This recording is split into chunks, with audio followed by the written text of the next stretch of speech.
Prime Minister Hamdok, thank you so much for being here with us on DW News.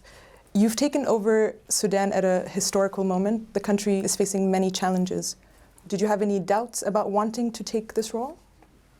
Not doubts about. It's not really a personal wish. This is a wish that is responding to a call of duty. So I did not have a single doubt in responding to that, knowing so well it is full of challenges, it is dynamic, it is non-linear. You get it right today, you have problems and hurdles tomorrow. Taking this job was a response to the call of the nation. My people who have managed to give the world one of the probably very rare moments of change, particularly in our history, something that we equated to great moments in nation's history, equal to the fall of the Berlin Wall, years or centuries back, probably the French Revolution. That momentous change created the environment for me and many others to help building a new nation. It's a dawn. I was in Sudan back in April at the sit-in in front of the military headquarters, and I saw many young people. They were full of expectation and hope from the government that eventually became your government. Do you feel like your government is living up to their expectations? This is what makes us tick. The hope, the expectations about us, about the change, about the government by our people. We never promise that we are going to do this on our own. It's a shared responsibility. We rise and fall in this process together with one conviction that we have two options, either to succeed or succeed. And I think we are moving in that direction. But a lot of young people that I've spoken to in the past couple of days say the things that they went to the streets for, like basic living conditions, including bread, these things have not been fulfilled. So do you think that the young people's expectations were too high? No, their expectations were never too high. It's normal expectations by any government, by its people. But also I'm sure they understand, they appreciate. We inherited a daunting challenge, a legacy of 30 years. You cannot undo it overnight. But I think equipped with that conviction and determination, with our people working together, we had no doubts that we will be able to address this and overcome these challenges.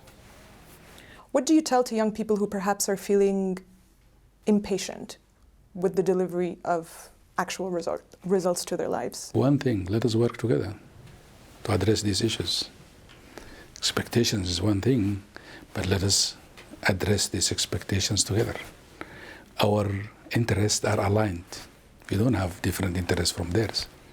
Expectations the same. So let us join forces in addressing all these challenges together. Sudan is being run now under unique cooperation between civilians and military. How is the cooperation between these two sides? Because it hasn't always been smooth, has it? Yes. This is also another feature of the uniqueness of this Sudanese experiment. We are proudly propagating this across the world and calling it a Sudanese model, which is a partnership between the civilian and the military to build democracy, build solid foundation for democracy. This partnership is working. It is not free from challenges. There are so many challenges, but I think there is a determination on both sides to make it work. And we are doing that precisely. If you look at the region around us, the failures in many places, because I think they were not able to establish an accord that would allow such partnership to move the country forward. We know we are experimenting with it. We know, there is no transition that is smooth. Transitions are always messy, non-linear, and I think that in itself what makes it a very interesting experiment to be part of. Do you trust the military side of your government? Do you trust them? Absolutely, I do. Because some young people that I've spoken to have said this military has been involved in the oppression and at some points even the killing of so many protesters. I do appreciate the views that are expressed by our young people. Remember, these are young people who were subjected to all kinds of oppression. You lived through that and you know it in the streets and all this for years, for decades. So that's why they have these views. But I think gradually we are building this partnership together.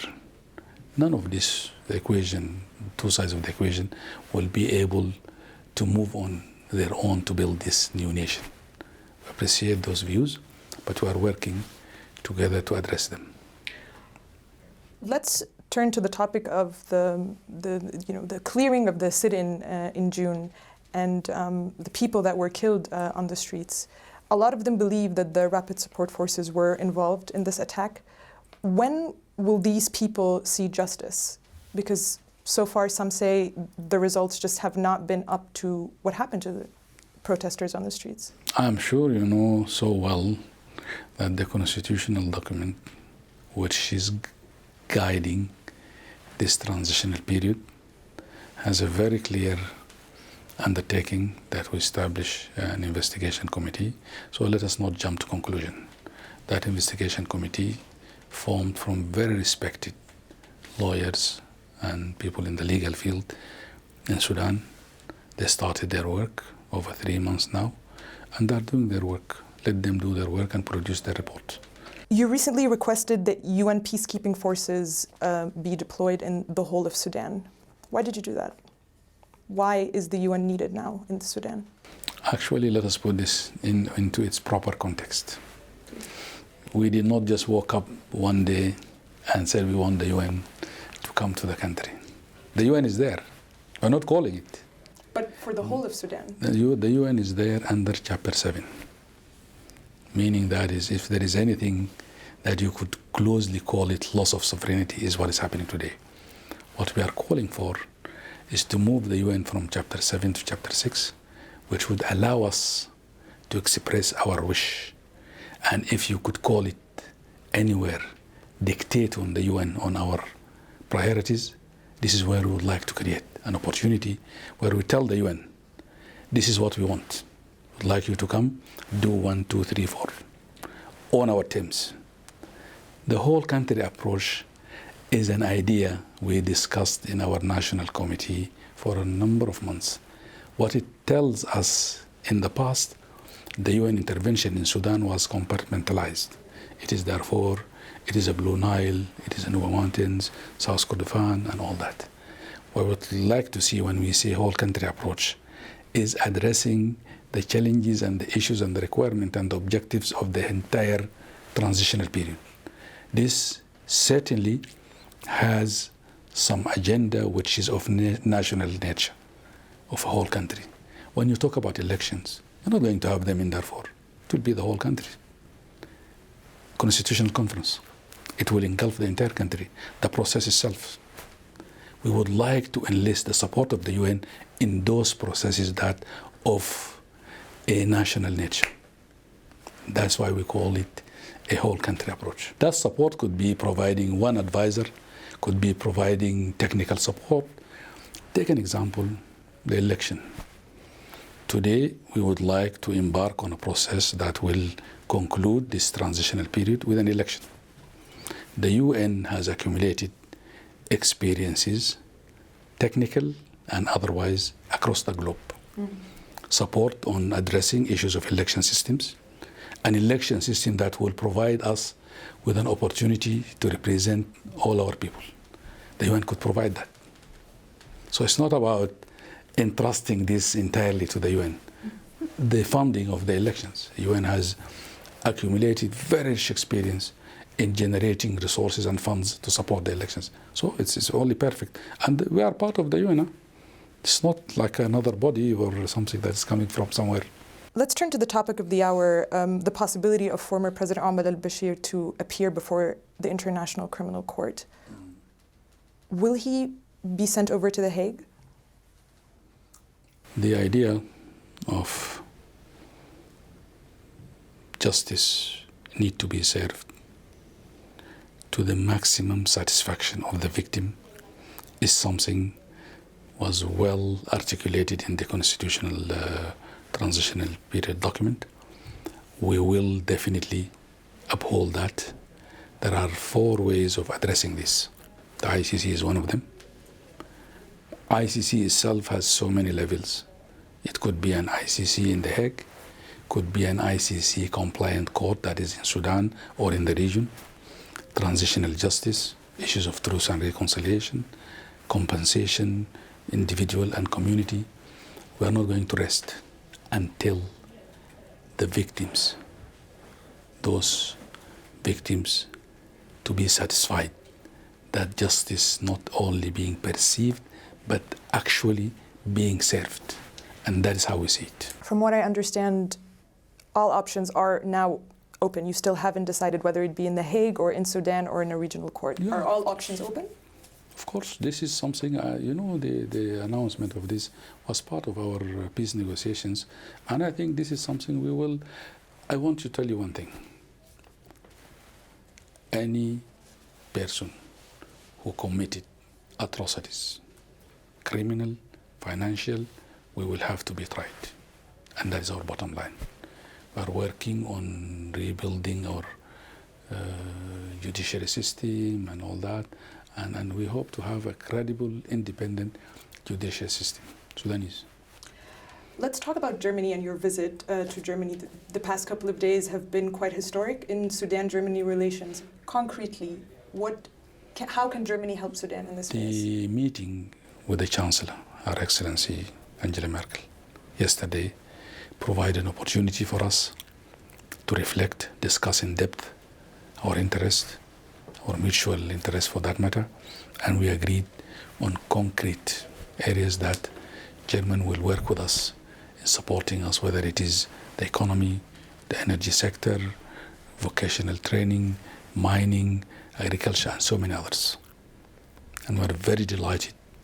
This is signaling a new beginning of this relationship, which has very high promise, and we look forward to this cooperation that would also allow other partners and friends and nations to follow suit what the German is doing.